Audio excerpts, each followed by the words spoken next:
we're going to be talking about in the first part of this video. Um, I see it as like a communist dollar because everything that I've heard about it is it's a digital currency that they can socially track you on.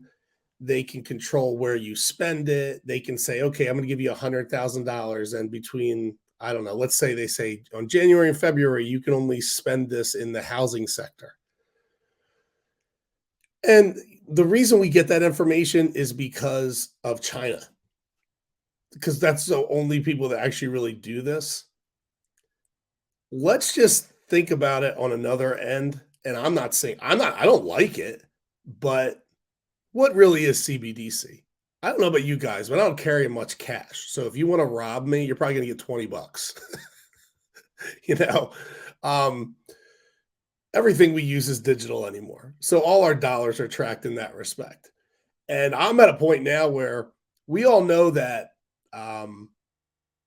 they don't have money or they don't have liquidity because they create it. And I know Ronnie just wrote CBDC is shit. Yes, it is in the grand scheme of things. But think about it this way. If you're the 1% and you've made a bad bet, but you own all these politicians and you own all these government officials and you've got your hand in the SEC and what they do and the DTCCC. I'm tired of saying that the DTCC is anything other than the hedge funds and their buddies. They're not an organization. They're just a club. They're like stock mafia. You know what I mean? They're just a club of the same damn people that are doing nefarious things. And Ronnie's saying he thinks CBDCs can cut back on theft. I'm not laughing at you. I know where you're going here, but I'm laughing at that's the whole thing that they keep saying is it's more secure.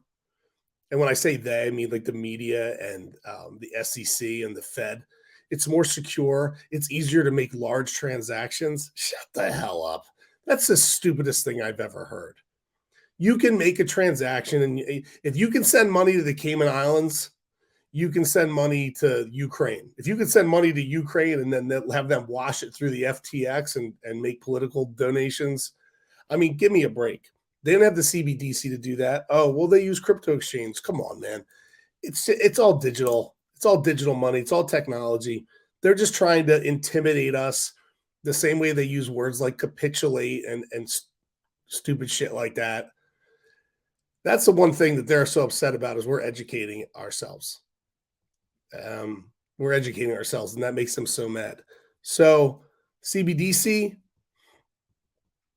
my thing is, like I said before, the rich have lost.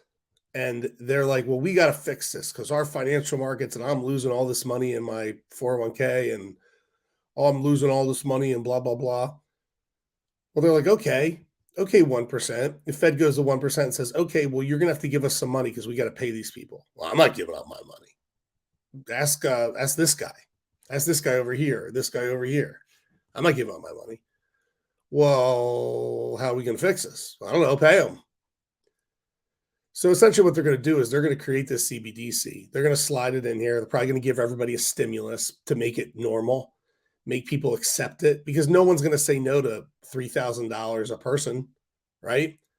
Because everything's more expensive. So nobody's going to say no to it. So we're all going to take it. We're all going to take it. And we're not really have a choice. So they're going to push it down our throat. And you're like, well, shit, I'm not going to deny it because everybody's getting it. And this is our government, unfortunately, until we change it. And we're going to take it. And they're going to make it normal. They're going to normalize it. And then while they normalize it, financial markets are going to take a little bit of a hit. And that's why I talk about why the videos are coming out in China. And I'll get into that too. We're going to take it. And then financial markets are going to crash and they're going to pay us in the CBDC. That's my theory. It's my opinion. I don't think I'm wrong. I don't know if you guys follow me, and I know I'm not the most popular guy on YouTube. And sometimes I kick myself and go, God damn it, I should have started like 8 months ago. Maybe I'd have more of a voice. But the shit I say sometimes trends like a month later.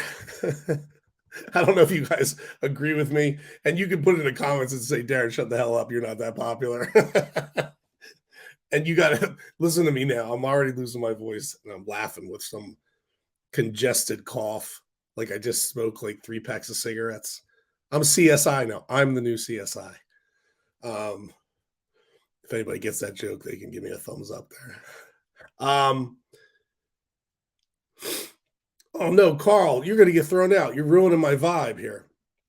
When so Carl says, now Carl, I'm sorry, dude, but when you rip on me, you got to bring better English because you're going to come at my neck. I'm going to come at you. When you and every YouTuber gonna stop this big lie, you're full of crap and you know it. Yeah, let me see. How do I do this?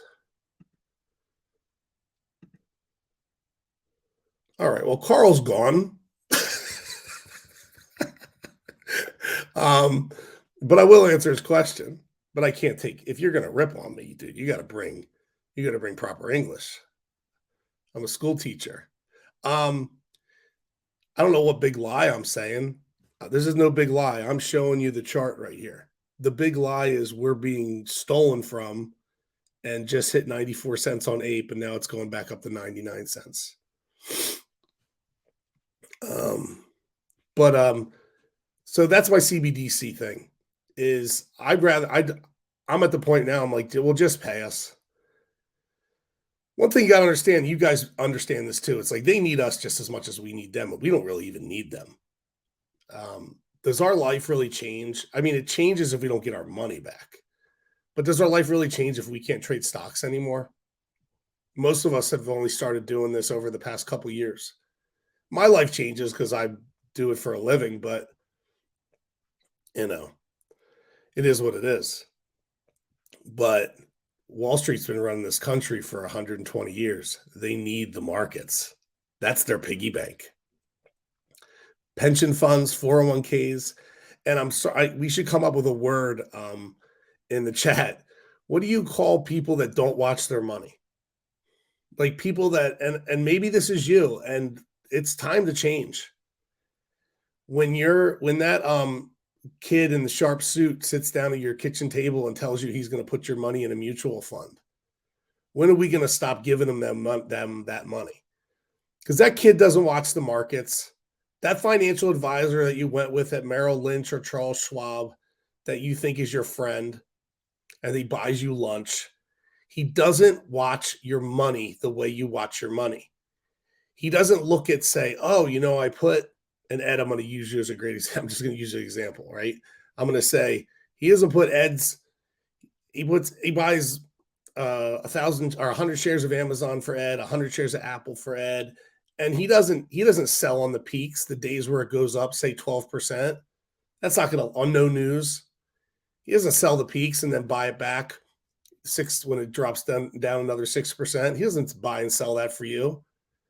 So be careful about financial advisors. Honestly, they don't know shit.